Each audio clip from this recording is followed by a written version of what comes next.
अस्सलाम वालेकुम, मैं हूँ शबाना अंसारी। कैसे हैं आप सब? आज मैं आपको पकोड़ा फ्राइज़ बनाना सिखाऊंगी। ये बहुत ही मज़े की और क्रिस्पी बनती है। आगे रमज़ान का महीना आ रहा है, आप अपनी अफ्तारी को मज़ेदार बनाने के लिए इसको मेरी रेसिपी को ज़रूर घर में ट्राई कीजिएगा।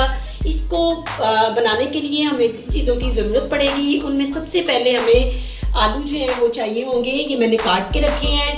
इसके साथ साथ हमें बेसन चाहिए होगा, लेमन जूस, कुटा हुआ खुश्क धनिया और सब्ज़ मिर्च बारीक कटी हुई, हल्दी चाहिए होगी हमें फ्लेवर के लिए और सब्ज़ धनिया। इसके साथ साथ हमें कुटी हुई लाल मिर्च मोटी मोटी और साथ ही हम अजवाइन भी इसके अंदर जो है वो ऐड करेंगे और हस्बे ज़रूरत जो है वो इसके अंदर नमक भी ऐड करेंगे। तो आइए इसको बनाना शुरू करते हैं। फ्राइज़ बनाना शुरू करते हैं। सबसे पहले ये बेसन जो मैंने लिया है इसके अंदर तमाम मसाले जो है वो ऐड कर देंगे इस तरह से।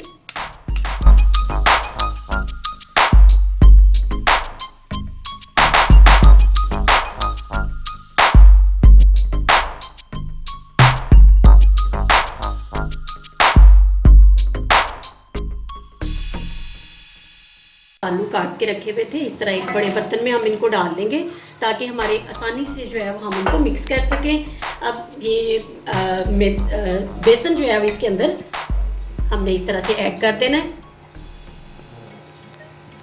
ये सारा जो है वो इसके अंदर मिक्स कर देंगे। हम थोड़ा सा रख लेते हैं, एक दफ़ा करके देख लेंगे, अगर कम लगा तो फिर दोबारा से इसको जो है वो डाल लेंगे। ये लेमन जूस था, ये भी मैं इसके अंदर जो है वो थोड़ा सा ऐड कर रही हूँ। इससे भी बड़ा अच्छा जो है वो अंदर टेस्ट आएगा, बड़ी जो है वो क्रिस्पी हमारी जो पकोड़ा चिप्स है वो बनेगी। और ये थोड़ा सा पानी जो है मैंने इसके अंदर ऐड करना है, ज़्यादा पानी हम ऐड नहीं करेंगे और इस तरह से हाथ के साथ इसको मिक्स कर लेंगे।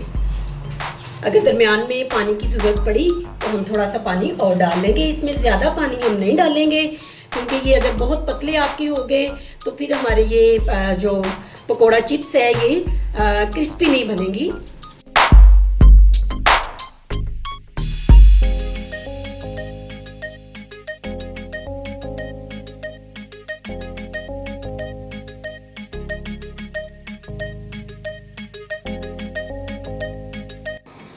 ये हमारा फ्राई करने के लिए जो आलू हैं वो रेडी है। मैंने पहले से ही जो ऑयल है वो कढ़ाई में गर्म होने के लिए रख दिया था। ये हमारा गर्म हो चुका है और ये फुल गर्म होना चाहिए। और इसमें आइए आपके चिप्स डालनी जो है वो शुरू करते हैं। इस तरह से आपने डालते जाना है और पूरा ध्यान रखना है कि इस दौरान हमारा तेल जो है, ऑयल जो है वो फुल गर्म होना चाहिए। ये तब आपकी जो है वो ज़्यादा क्रिस्पी बनेगी। दरमियान में हम जाके जो है वो फ्लेम थोड़ा कम कर देंगे, लेकिन अभी शुरू में ये बिल्कुल तेज़ हमारा होना चाहिए। इस तरह से आप ऐड करते जाएं अंदर।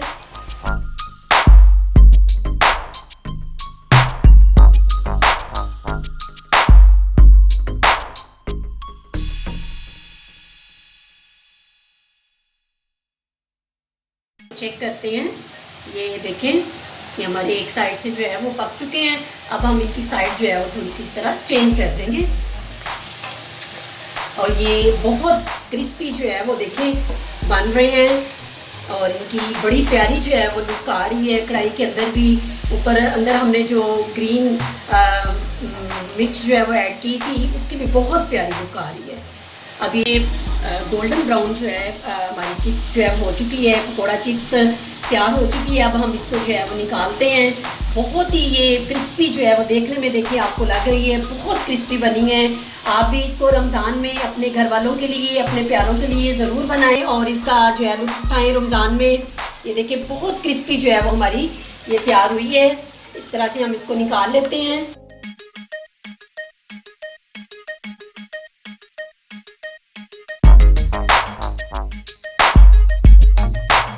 पकोड़ा फ्राइज़ हमारी तैयार हुई हैं। आप इनको मेहमानों के सामने चटनी के साथ, इमली की चटनी के साथ, आलू बुखारी की चटनी के साथ सर्व कर सकते हैं। इमली और आलू बुखारे की चटनी की जो रेसिपी है मेरे चैनल पर मौजूद है, आप उसको भी विज़िट कीजिएगा। आपको यकीनन है वो भी पसंद आएंगी। और इसी दौरान आप मेरे चैनल को भी सब्सक्राइब कर दें और बेल आइकन को भी प्रेस कर दें। और अगर आपको मेरी ये वीडियो पसंद आए तो इसको आपको रमज़ान में अफ्तारी में ज़रूर बनाइएगा, इंजॉय कीजिएगा। इस चिप्स को बनाने की एक ख़ास टिप जो है वो ये थी कि मैंने इसमें अजवाइन डाली है, आप भी ज़रूर डालिएगा। और इसको फुल गरम तेल में आपने बनाना होगा, तभी ये आपकी जो है क्रिस्पी बनेगी। क्रिस्पी पकोड़ा फ्राइज़ जो हैं वो आपके सामने तैयार हो चुकी हैं। मुझे दीजिएगा इजाज़त, अपना ज़्यादा सारा ध्यान रखिएगा। अल्लाह हाफिज़।